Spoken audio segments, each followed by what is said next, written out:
Hello everyone and welcome. That was a little bit of a mistake there, but no problem at all. We are here once again, now FP2. Let's get it. It's gonna be a little bit more relative to track time, of course. It is currently 5:06 in Abu Dhabi. It's not quite as late as the race will be. The race will be later on into the evening yet again. But it will be, of course, the most relative thing they can possibly see. I will double check what time the race will be local time for Yas Marina on Sunday, and then we will get into the session. It will be track time at 5 o'clock. So actually, no, it is relative to the race start. It is not quite relative to qualifying. Qualifying will be an hour later.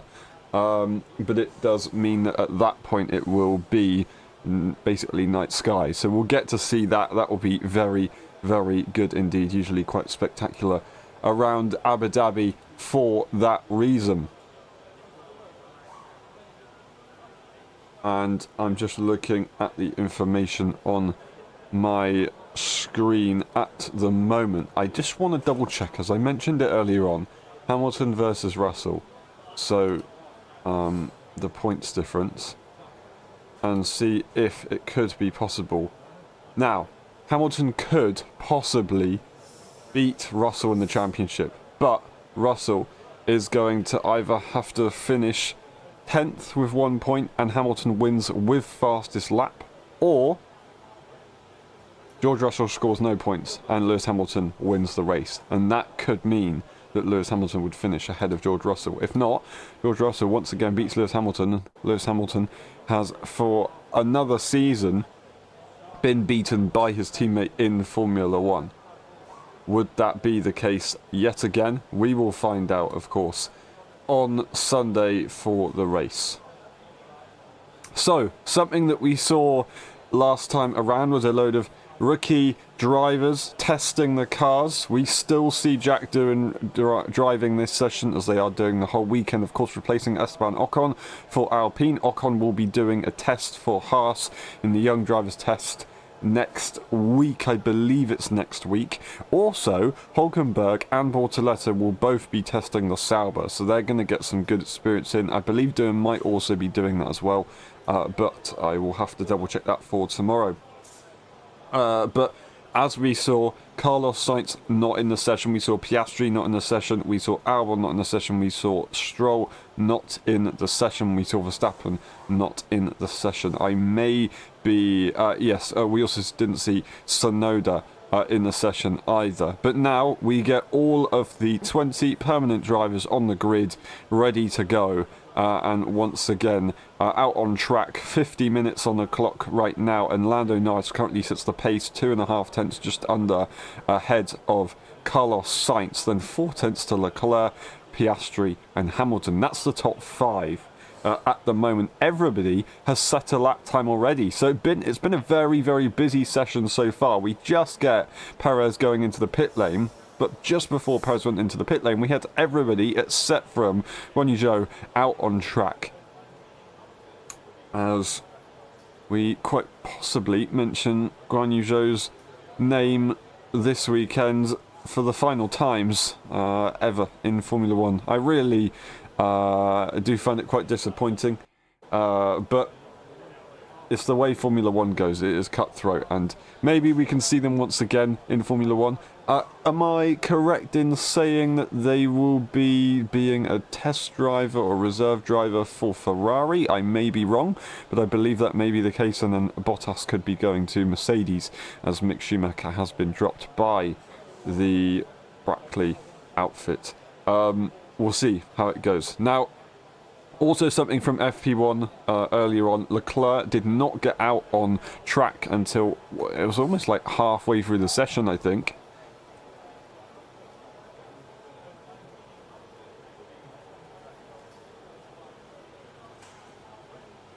I do apologise, we'll be right back.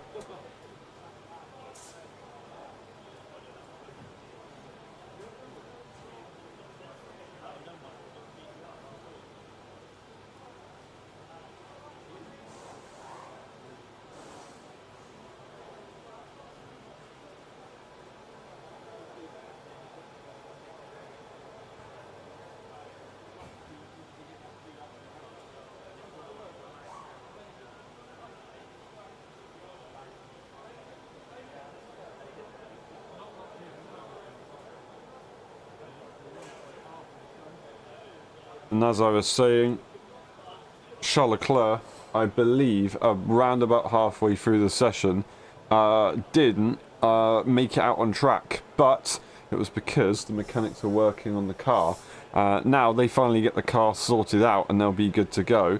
But it was because of a battery issue. So they've got a new battery in the car. That does mean that they'll have a 10-place grid penalty for the race on Sunday. So for qualifying, wherever they qualify, it will definitely put a bit of a dent into their ability to get the results that they need for the race, of course, to try and get that championship. Never impossible. It is never impossible.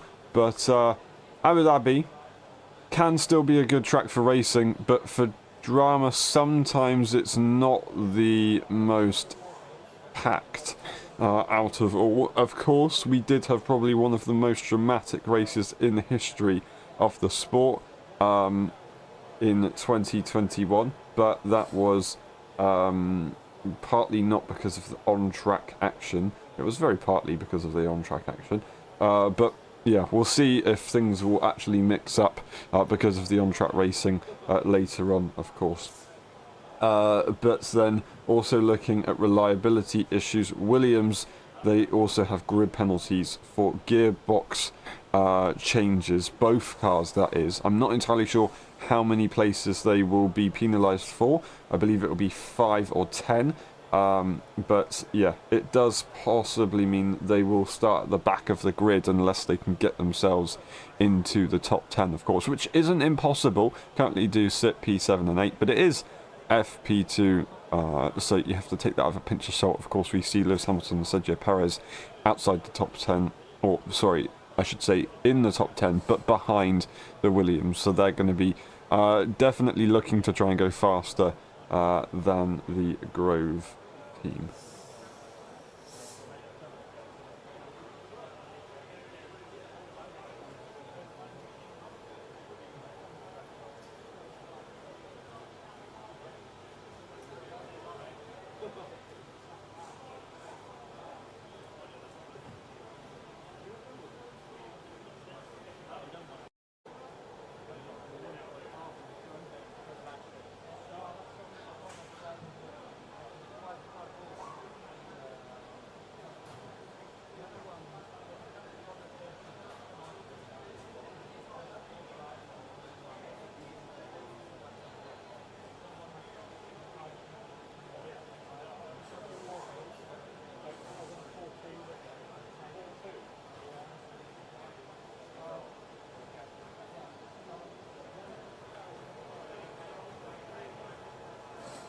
Now, Carolee, we have the expected top 4. It is Norris, leads Sainz, Leclerc and Piastri.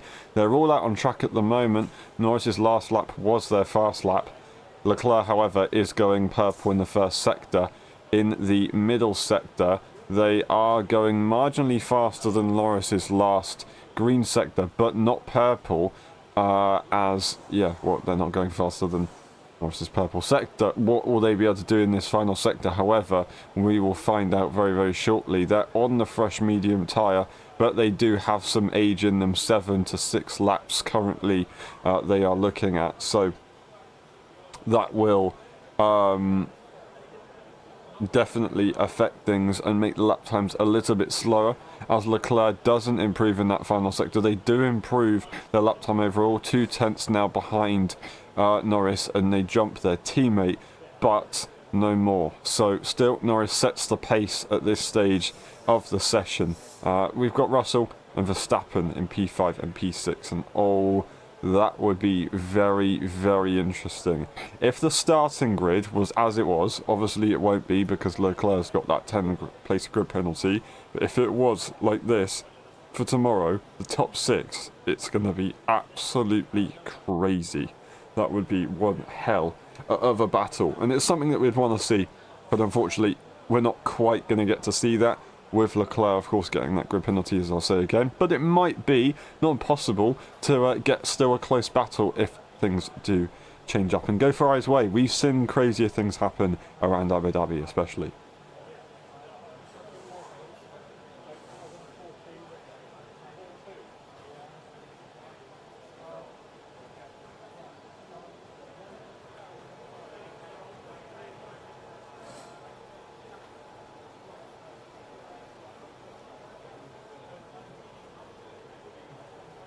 Alright, I do apologise. I was just adjusting a few things.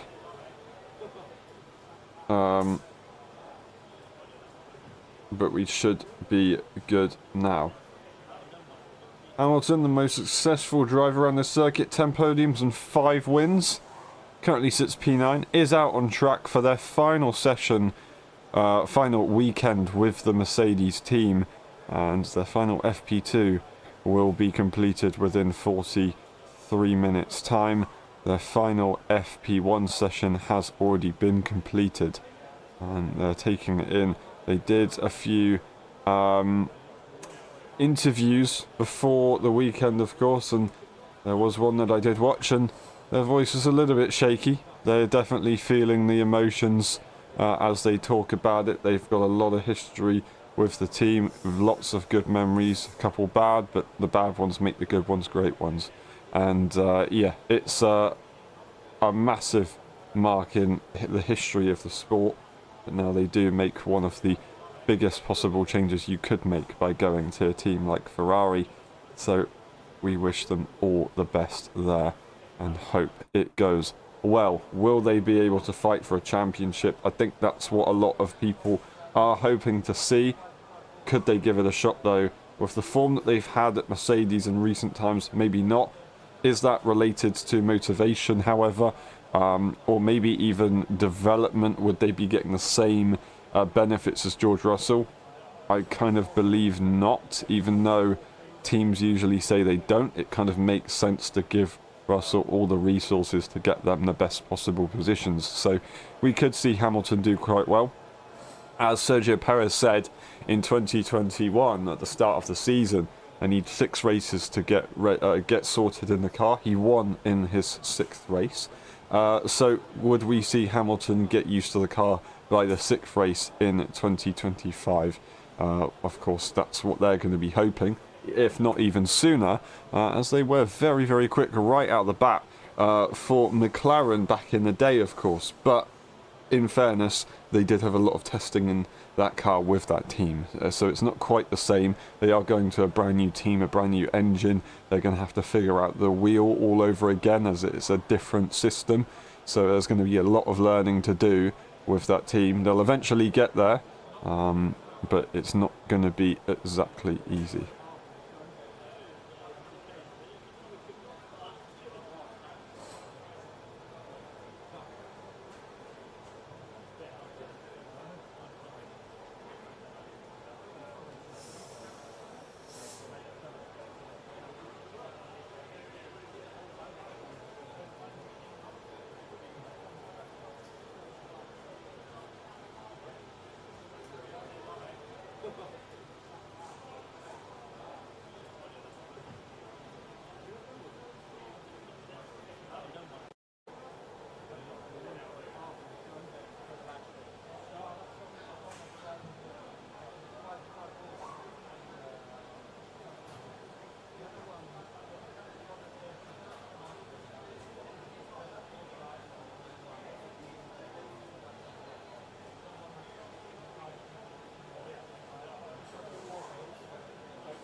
Alright, 37 minutes on the clock. The session is closing down very quickly. We have got, I expect, soft tyres for Colapinto as they go purple in the first and second sector, but then in the third sector they are going pretty slowly. So it looks like they won't be improving on this lap in the end, but it does show that they can improve quite nicely, and I think we'll see them setting probably a very fast time very shortly, unless somebody else goes and puts on that soft tyre. We've got a lot of people in the pit lane at this stage of the session, as they are all waiting to go out for their next stint of running, I guess you could say. It's a lot later now. The temperatures are lower by quite a significant amount. They're about 10 degrees lower on track temperature as about 41 earlier on. So it is a big difference, and the softer compounds will definitely benefit from that. I haven't seen many, if any, hard tyres been run so far, so I expect to see them either later on in the session or in FP3 tomorrow. But last time I saw the cars not really practice at all on the hard tyres was Baku, and they ended up complaining a lot as they didn't really feel the grip or the benefit of the hard tyre. It's understandable because it's a very cold track regardless, so you want to be on a softer tyre because of that reason. But because they had no practice on it, they just had no information, and they kind of, everyone on circuit kind of bit themselves in the back, but oh well, it happens. We've now got Colapinto going for another lap, but not setting a fast first or middle sector, so they're doing another prep lap here. That is Hamilton going into the pit lane. Hulkenberg has recently gone into the pit lane, so it is currently Colapinto and Zhou, the only cars out on track.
Alright, I do apologise for the stream quality issues, but hopefully they're all fixed. I'm not entirely sure why they are breaking or why they are lagging as much as they are, but yeah, it happens, and oh well.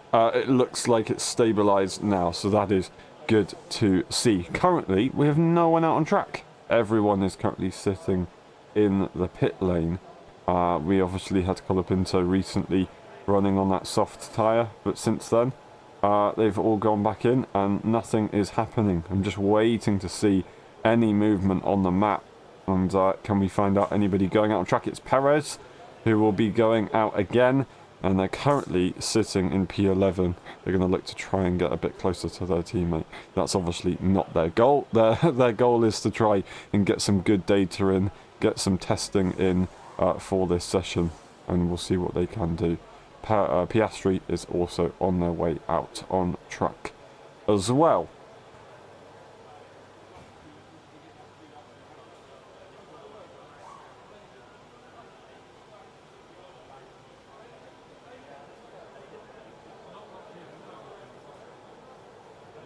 Now, who will win the Constructors' Championship? Well, I think it really depends on who's fastest this weekend. As I said earlier on in the FP1 live stream, it's definitely McLaren's championship to lose. Ferrari, they need to get everything absolutely right to be able to try and win this one. But that being said, McLaren have had their issues in the past, which has cost them the championship, or not the championship, has cost them a lot of points throughout the championship. So it could definitely change very, very quickly. Just going to do some calculations here and see what would happen.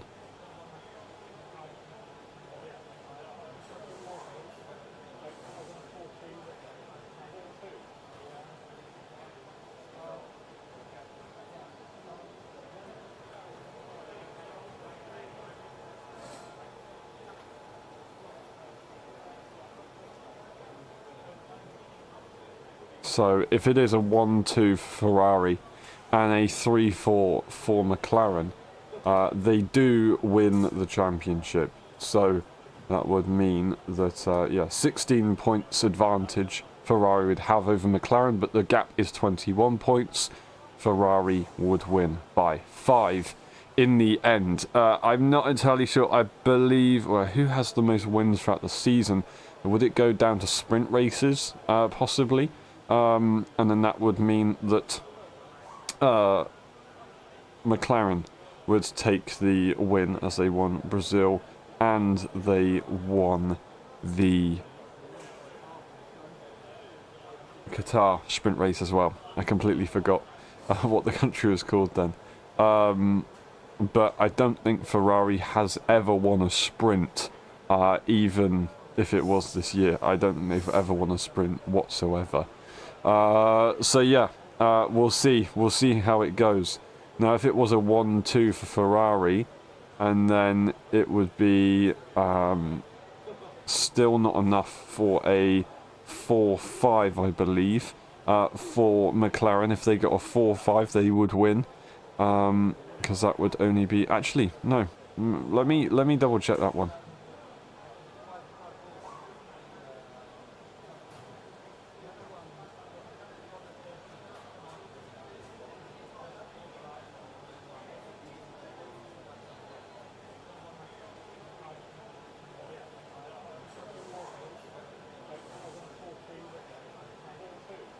So it would then go down to wins. Okay, so if it was a 4-5 for McLaren, it would go down to wins, and I think McLaren would still win it. So effectively, Ferrari need to get a 1-2 finish, and McLaren need to finish 5th and 6th. Or even if it's a little bit higher for one of the drivers, one of the other drivers has to have a big disaster class in order for them to lose that championship. So as long as they just keep everything calm and do what they should do, then McLaren should be able to take this championship. It's not going to be easy. It's never easy in Formula 1. But they just need to try and treat it as the same as every other weekend, and they'll be absolutely fine. Now we move into the session a little bit further on, and everybody's starting to set some pretty quick lap times. We've only got 3 cars in the pit lane at the moment. Everyone else out on track. Norris goes fastest. Piastri is currently P2, as they were holding the top spot just for a moment. Bottas P3, who is only just under half a second away from the fastest lap time of Norris. And it sounds like a little bit much, but I say half a second, actually 7/10.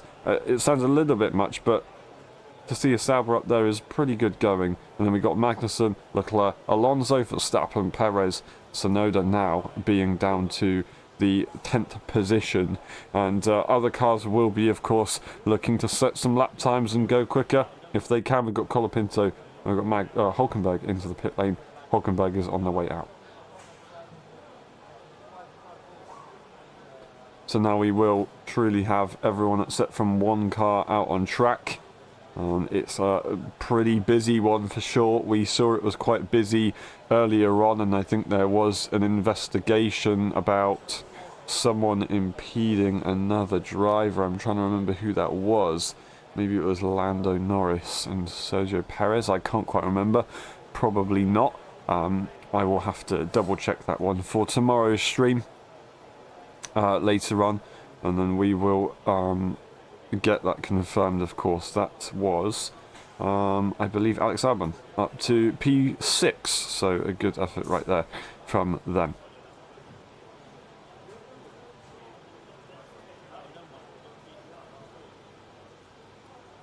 Lots of teams and cars focusing on the medium and soft compound tyre.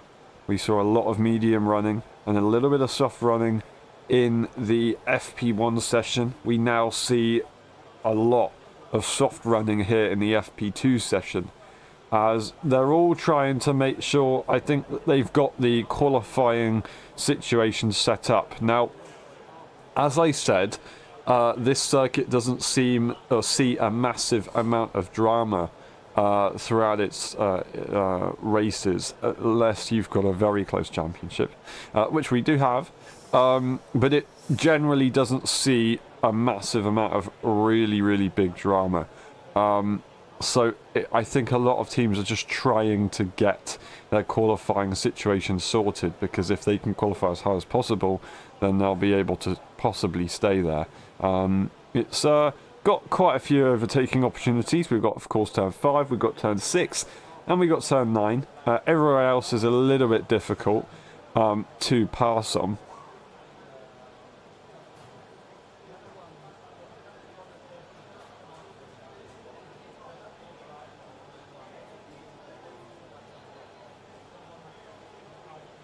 But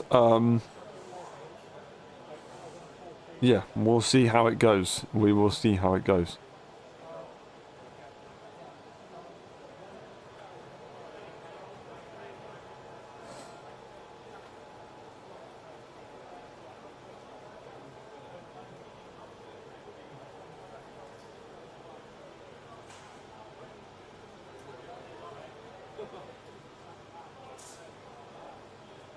I do apologise, my voice has decided to pack in exactly when it matters. I definitely can assure you, when we get to 27 minutes from now, my voice will be absolutely fine and it will not have any problems at all. But right now, it seems to want to just have a bit of a struggle. It does seem typical, doesn't it? Oh well, it happens. Hopefully I'll be good for later on for the LSI F1 Championship race, the penultimate round in Hungary. It will be a good one, so do not miss it, as we do have a very close championship as well to be decided within the final 2 races of the season. Hulkenberg up to P3 as they cross the line. We're going to get Zhou into the pit lane. We're going to get Leclerc, currently not setting a quick lap time, but they will be starting one more lap here. Lots of cars going slowly in the final sector to prepare their next laps. We do have Magnussen and Perez coming around the corners pretty quickly. Magnussen just allowing Perez to pass through. Perez currently P17. They are improving right now to try and get themselves a bit further up the order. Doing a simulation run, and we'll see them come through turn 16 for the final time of this lap. And that's going to be only P14 there for Perez. But as I said, you don't really need to look into the first 2 practice sessions too much, as it is all just practice. It definitely does help if you are further up the field, and it will show that you are making sure you're extracting all your pace, but it doesn't really matter a massive amount. Currently we see Colapinto doing Zhou at the back of the field, Stroll in P17. Those drivers, except from Lance Stroll, all got some running in earlier on. It's actually Verstappen who didn't get some running in earlier on, as well as Stroll. So those guys are off to a little bit of a back foot. They are trying to get used to the circuit with an hour less preparation to the circuit. Or to the track, but they'll be good to go. I'm sure they are. Formula 1 drivers, it's their job to get used to things very quickly. Now, Doohan is just doing their best to get themselves used to the car, get themselves used to the team, get themselves used to a race weekend. They should be used to the team. It's just about getting used to a race weekend. I don't think there's any pressure on Jack Doohan. And I'm really surprised that Alpine have done this, to be honest, because there is a championship to fight for with Alpine. They are 5 points ahead of Haas, and for the lower down teams, 5 points is a decent amount. But to be honest, anything can happen, and what if Haas score 6 points? What if they score 6 points ahead of Alpine? Well, all of a sudden, that's gone downhill, and you could have had Esteban Ocon, who would have been used to the car and ready to go. I'm not going to lie, I'm a bit confused. I understand why they're doing it, and for next season it does make sense to get Doohan early into the car. But realistically, for the championship and for the financial side, unless they're not worried about it, it would have made sense to get Esteban Ocon to do the final race here. But yeah, that was their decision. They will have had a good reason to do it, I'm sure. And it will stay that way for the rest of the weekend. It's too late to go back now. That will be... it will be... Jack Doohan completing this. I do wonder if Esteban Ocon is at the circuit this weekend, maybe with the Haas team, or if they are just taking a break and they'll be coming along next weekend to, I say next weekend, I believe it's next weekend, to do the test with Haas, of course. They don't get to do the final send-off that they were probably hoping for with the team that they've been with since 2020.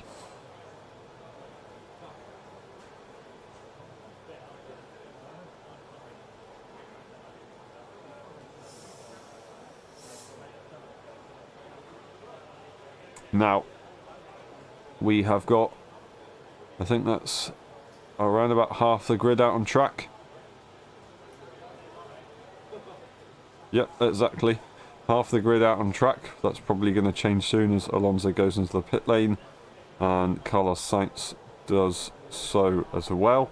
Of course, as soon as I speak and suggest something, it will automatically change because it's the way it goes. We currently see Lando Norris taking the top spot by just under 2.5 tenths. We see Hülkenberg in P3 just behind Piastri, Carlos Sainz, then Hamilton. But now, as you go away from the top four, if you look at the gaps, they're all very, very small until you get to Tsunoda, who is 2 tenths away from Alex Albon. But then once again, the gaps go very, very small further down the field. To Doohan and Colapinto, who are almost 3 tenths away from the rest of the field, and Colapinto is actually almost, who is 3 tenths away from Doohan themselves. So P19, P20 having a little bit of a tough session so far. They've got time to still go again and change things up. Currently 19 minutes on the clock exactly, and there is still opportunity for changes, but we will not get really a sneak peek of how things will go until tomorrow, of course. Now, Alonso, P16 at the moment, 1 second away from Lando Norris's lap time. They have done 13 laps in this session. FP1, they were absolutely furious with the car and with the team. As they said, worst car and the worst prep lap possible. That's not exactly quoted, but that's basically what they said. They were really not happy with the car, insulting the team on the radio, and the worst prep lap possible. They were saying that they're going to do the prep lap next time for traffic, of course. They were complaining about the traffic. So, yeah, Fernando Alonso not happy at all with the team. As we get to the end of this season, definitely showing their frustrations, which is a shame, but it's what you get with Fernando Alonso. If you do a good job and they praise you, then you're going to be on top of the world. But if you do a bad job and they absolutely slander everything, then you are basically going to be imploding. So yeah, it's not an easy thing to have such a prestigious driver in your team. They do expect a lot, of course, but the Aston Martin team having struggles trying to get used to their factory, but it will take a bit of time, and within the next couple of years their factory will definitely be very useful to their future success that we expect to come about.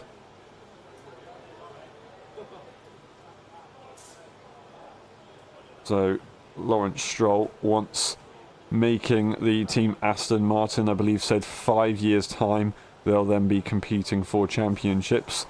Next year will be the 5th year, and unless he's going to try and wiggle his way out of that statement and say, oh, actually 5 years for development and then in the 6th year we'll compete for the championship, they are going to be having to try and compete for the championship in 2025.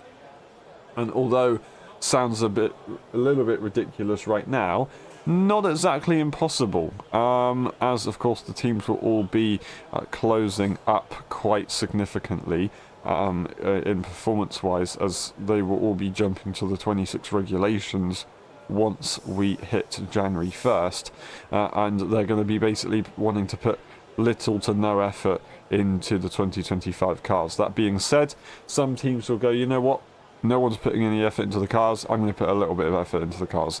Definitely every team will put some development towards each car each weekend, but it's not going to be anywhere near like what we are usually used to seeing. So it could mean that we get some mix-ups. It could mean that we could just get a lock-in and we're just going to get the same teams finishing in the same places if no one is willing to develop their car, of course. Maybe Aston Martin have the ability to continue to develop their car and just try and compete for the championship in 2025, whereas everybody else will not be doing that. It will definitely hinder them when they get to the 26 regulations if they are to do that, so I don't think they will be doing it, but it could be a possible strategy.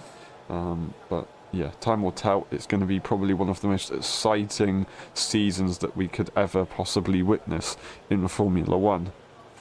Of course, regarding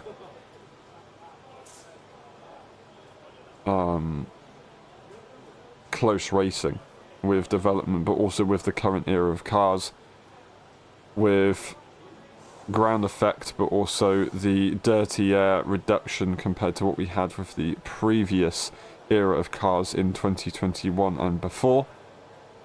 We will continue to then make that even better in 2026 with smaller cars as well to improve the racing further. And when I say smaller cars, they're smaller than the current cars, but they're still pretty big. So don't get too excited. If you look at the previous regulation changes, they are still pretty big cars, that's for sure. So yeah, it's going to be an interesting one, and I'm sure none of us can wait any longer. It does seem to be a bit of a lifetime, but I'm sure we'll get there at some point, and then all of a sudden it'll be a bit of a shock to the system. Currently less than 15 minutes in the session at the moment. Lando Norris tops the times. Piastri sits right behind. They haven't improved in recent times, but they are both out on track at the moment. We don't quite know what tyre they're on, as we haven't been updated by the graphic just yet, but we will get that confirmation very, very shortly before they start those laps. Piastri will be the first one out of the two to set their next lap times. Whether they be quick laps, whether they be slow laps, we will find out very, very shortly. No one has really been changing the order a massive amount at the moment in recent times, but I will say that something that I haven't expected so far this weekend is Russell to be as far down as they were. I'm not trying to praise them or anything, although their recent form has been great, but I would have expected both Mercedes to be a little bit further up in the session with 13 minutes to go, although as I did say earlier on, it is practice, so you never know, it can definitely change. I should also say the same for both Red Bulls, really, but still 13 minutes on the clock, and they will start to set some lap times, of course, in the session. But we're only going to be able to see the pace tomorrow from both cars. We will be joining you, of course, for the FP3 session and the qualifying session, not the race session, although I said I'm not entirely sure if we will do the race or not. I will let everyone know. Well, actually, the live stream will either be pre-prepared on the channel or not, so keep an eye out for that one and you will find out. 12 minutes on the clock.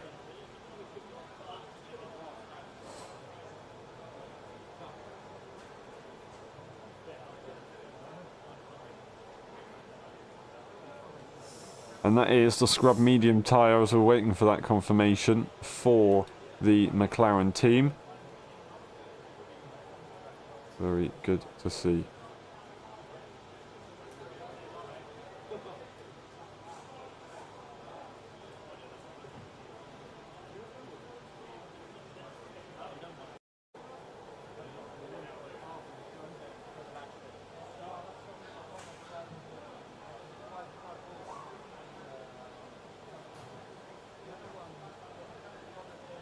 Now, if we look at the practice results from FP1 earlier on, we had, that is, I believe I'm correct in saying, Charles Leclerc on top of the times with a 24.321. We're on the 23.5s right now with Lando Norris, and I do believe that is very close to the qualifying time last season, the 23.445. So we're almost beating the pole time from Max Verstappen last year at Yas Marina. I quickly look at last year's FP2 session lap times, I will let you know those results. It was Charles Leclerc currently, who was on the top of the times at that point. A 24.809 was the lap time. So if you were currently sitting in P18, you would be fastest in FP2, which is pretty impressive. Once again, these cars just improving so much throughout the years. But I will go back to looking at the qualifying results, of course, for that one, as Max Verstappen took that pole position with the 23.445. Will we improve over that lap time and beat that lap time in this session? I'm not entirely sure, and I don't believe we will at this stage. That being said, Hulkenberg is looking to try and go pretty quick with this soft compound tyre, although they are scrubs, so we do have to keep that in mind. Now Max Verstappen has secured the Drivers' Championship, of course, with Red Bull. Lando Norris, however, is trying to stay ahead of Charles Leclerc in the Drivers' Championship. 349 points for the Brit. The Monegasque driver has 341 points. 8 points difference. That could definitely change. Leclerc would have to win the race. They would then get 7 points ahead of P2. So basically, they need Lando Norris to finish in third place, I believe, and that would put them with 12 points. So they would be even, I believe. Am I saying that correctly? Even on points. So actually, I think they'll need them to finish maybe fourth place. So could it happen? Definitely. It definitely could. Will it happen? It's all in Lando Norris's hands. It's their advantage. They've got the position right now. It's theirs to lose. And they have said to the media they don't mind if they finish P2 or P3, they just need to get the constructors. As James Hinchcliffe importantly, or very interestingly pointed out earlier on, he's P2 in the championship. He's saying that to cover himself just in case he does lose it, whereas Charles Leclerc is hungry to get that P2 spot in the Drivers' Championship. Yes, it doesn't matter in the grand scheme of things, but if you perform well enough to try and win the Constructors' Championship, you are going to in turn take that P2 spot away from Lando Norris. So they have to just do everything they can regardless. They can't think, they've just got to do. And as long as they do what they can, that is all that the Ferrari team ask. We've got Oscar Piastri of 291 points. We've got Carlos Sainz of 272 points. So that could also definitely be up for grabs if things were to dramatically go wrong for Oscar Piastri. That would mean that Carlos Sainz would have to win the Grand Prix and Oscar Piastri would have to score very little to no points. But yeah, we'll see how that one goes. And as I said, if it's between George Russell and Lewis Hamilton, George would either have to finish 10th or lower, and Hamilton would have to win the Grand Prix to try and beat his teammate in the championship for the final time that they go racing, as I've forgotten what the exact points, but I believe they've scored the same amount of points throughout their time together as teammates. So it is one final opportunity to show who can score the most points between the two teammates. And that will definitely close off a very, very good chapter in George Russell's career, as he's had the pleasure of racing one of his heroes alongside them as well, not only against them. Sergio Perez 152 points, pretty much locked in. I say pretty much, they are locked in P8. They can't lose it, they can't gain any more, they will stay where they are. Then we have Fernando Alonso, Hülkenberg, Gasly, Yuki Tsunoda. Everything is a little bit closer with all of those guys. Anyway, we will stay away from that, and we will focus more on the current session, as we are coming towards the end of the session, as we have gone a lot quicker compared to earlier on. We've gone about 8/10 quicker, I can confirm, into the 23s. I don't think we're going to improve to beat the qualifying lap time of last year. It will just simply be a little bit quicker, but FP3, I can bet you that we will be beating those times, unless something was to really change with the weather, or if the session was cancelled. We will be beating those times.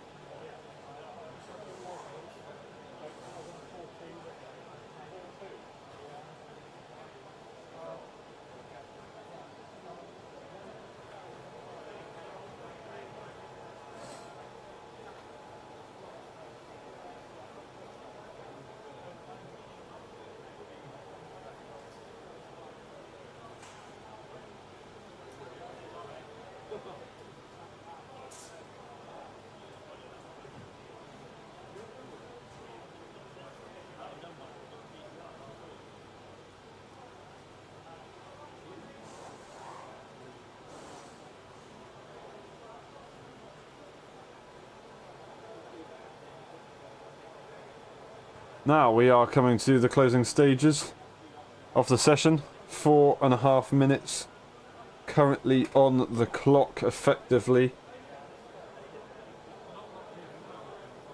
And almost everyone out on track except from Franco Colapinto.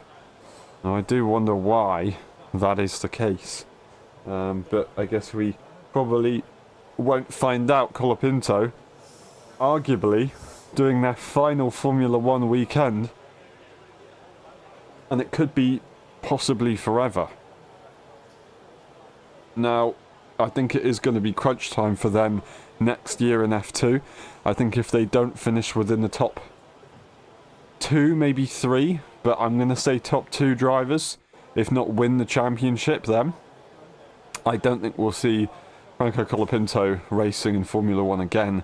Now, the thing is, they performed incredibly well when they first started out, and they scored some good points, and yeah, it looked like they were definitely deserving of that seat, and they performed decently to Alex Albon, but they just had too many crashes. Now, yes, Alex Albon also had crashes, but they were different crashes. Alex Albon's had a few crashes within racing, whereas Colapinto, he's had crashes within his own mistakes, and now, that kind of sounds not so bad, because you're not crashing into other people, but obviously if you crash yourself out, then you're not going to get a good result.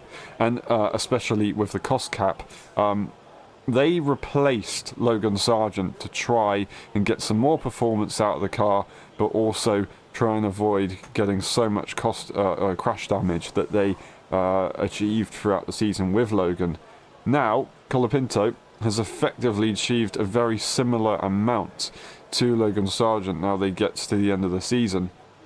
So Colapinto's got to take everything they possibly can. They've got to try and get a good result in here in Abu Dhabi if they want to get back into Formula 1 in 2026. 2025 is, I'm going to assume, pretty much done. It was looking like it was going to be virtually confirmed that they'd be driving for RB earlier on this season, but that changed pretty quickly after a few races in a row which were plagued by some bad performances, but yeah, I hope that they can get a good result here. If they can't, and they've got F2 that they've got to try and finish within the top 2 of, or get some spectacular wins, which they can definitely do, and we could possibly see them on the grid in 2026, but they do have to make sure they nail this weekend. That is their best bet of getting on the grid in the future. We've now got 2 minutes just under on the clock, and we've got everyone out on track at set from 2. That is Jack Doohan and Franco Colapinto. Jack Doohan quite possibly going in the pit lane and coming out again, getting ready to do a practice start as they immediately leave the pit lane. But other than that, everybody else is out on track. As I say that, Piastri goes straight in. Once again, as soon as I mention something, everybody changes what they're going to do. Now, looking at the times, Lando Norris is on top, and I don't think we're going to get any more improvements, although Albon and Hülkenberg are on soft tyres.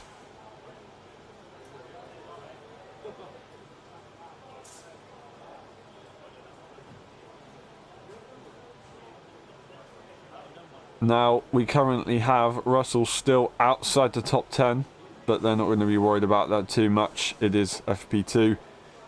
They've got some good details and a lot of data ready for tomorrow in the temperature and track conditions that they were really kind of looking for, because it will simulate the race tomorrow. As we're coming to the closing stages, we are going to be reaching that will be 6 p.m. For the track time in Abu Dhabi, and it will be nice and relative to what we will see in the race on Sunday, and fairly relative to what we'll see in qualifying tomorrow as well. So they're definitely just trying to get some more data in, as we all see a lot of cars jumping onto the medium and soft compound tyre. Piastri immediately came back out on track again. Colapinto stays in the pit lane, so maybe having a few issues with gearbox integration. I'm not entirely sure. But that's going to be that.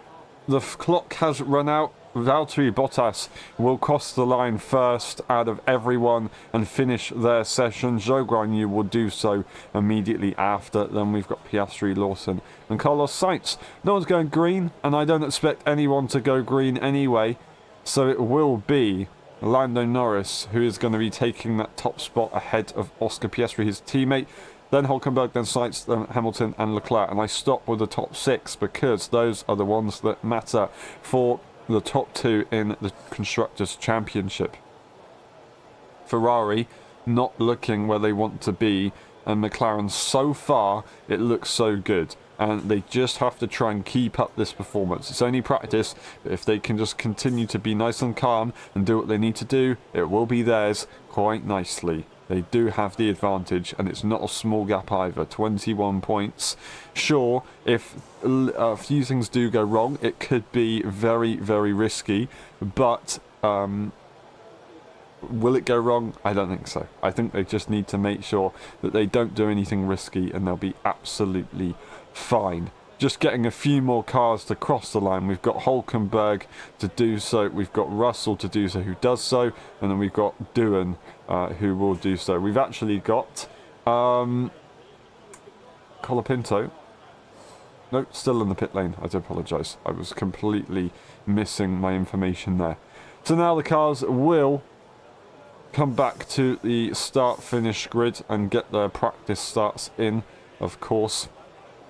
And then we'll see you tomorrow for the practice 3 session and the qualifying session. Now, who is going to be on pole position for qualifying tomorrow, we will find out very, very shortly. Now, I'm going to quickly look at something before we do go. And yeah, we will be back tomorrow, and we'll be back later on for the LSI F1 World Championship race at Hungary. That is Lando Norris, Piastri, Hulkenberg, Sainz, Hamilton, Leclerc, Bottas, Magnussen, Albon, Tsunoda, Lawson, Gasly, Russell, Perez, Zhou, Alonso, Verstappen, Stroll, Doohan and Colapinto at the back of the pack. That has been FP2. Thank you very much, and we'll see you next time. Bye-bye.